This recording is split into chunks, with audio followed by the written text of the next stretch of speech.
Bharatiya Janata party निरंतर काम करने वाला 365 दिन 24 घंटे काम करने वाला दल है और जनहित राष्ट्रहित में काम करता है। ये बैठकें भी हमारी इस देश के अंदर आज एक बहुत बड़ा वर्ग है, देश की आबादी है 140 करोड़, जो देश के अंदर प्रधानमंत्री मोदी जी ने जो गरीबों के लिए काम किया है, गरीबी की लड़ाई को एक मुकाम तक पहुंचाया है, उनको आशीर्वाद देना चाहती है। उसके लिए भारतीय जनता पार्टी पूरे देश के अंदर योजनाएं बैठक कर रही है। पार्टी अपनी तैयारी में लगी और भारतीय जनता पार्टी का एक एक कार्यकर्ता देश के करोड़ों लोगों का जो आशीर्वाद है मोदी जी को पहुंचाने के लिए काम करे।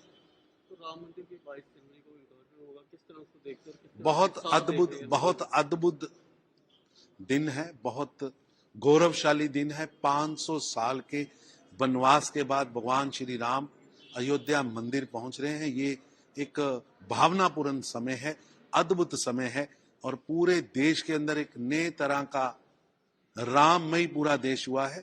और प्रधानमंत्री मोदी जी खुद 11 दिन से अनुष्ठान पर हैं, वो खुद प्राण प्रतिष्ठा के लिए वह जा रहे हैं। पूरे देश के अंदर हर मंदिर में उत्सव हो रहा है।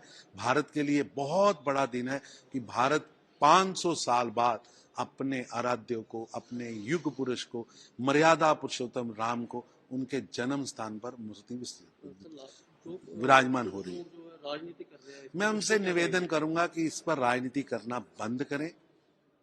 जिन्होंने जिंदगी भर अन्याय किया, जिन्होंने सिखों के गले में टायर डालकर दिल्ली को शमशान बनाया, पूरे भारत के अंदर दंगे कराए, जिन्होंने देश के अंदर भ्रष्टाचार को पैदा किया, देश के अंदर जातिवाद के नाम पर लड़ाया, भाई भाई को लड़ाया, धर्म के नाम पर लड़ाया और पूरे देश के अंदर अर्थव्यवस्था को खोखला करके अन्याय कर दिया, गरीबों के साथ अन्याय किया, जो आज पूरे देश में अन्याय के सूचक हैं, वो न्याय यात्रा निकाल रहे हैं। क्या किया मणिपुर जाकर? मणिपुर के अंदर दोबारा गड़बड़ करा दी।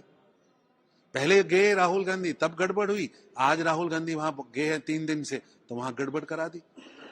आप क्यों नहीं शांति के साथ खड़े? क्यों आपके जाने पर गड़बड़ होती?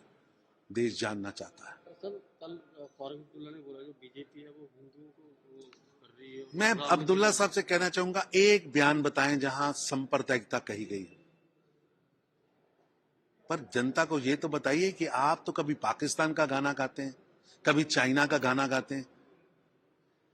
कौन था मुख्यमंत्री? मैं उमर अब्दुल्ला साहब से पूछना चाहता हूं, फारूक अब्दुल्ला साहब से पूछना चाहता हूं, जब कश्मीरी पंडितों को मारा जा रहा था, उनकी लाशें गांव के बाहर टांग दी गई थी, कौन था मुख्यमंत्री? जब 1.5 लाख से ज्यादा कश्मीरी पंडित एक रात में वहां से पलायन कर गए थे, अपनी ही धरती से पलायन किए थे, कौन था मुख्यमंत्री? फारूक अब्दुल्ला साहब थे। देश के गृह मंत्री मुफ्ती साहब थे। आप लोगों ने दहकते शोलों पर फेंक दिया था जम्मू कश्मीर को, और आज आप ऐसी बातें कर रहे हैं। मगरमच्छी आंसू बहा रहे, ये मगरमच्छ के आंसू हैं।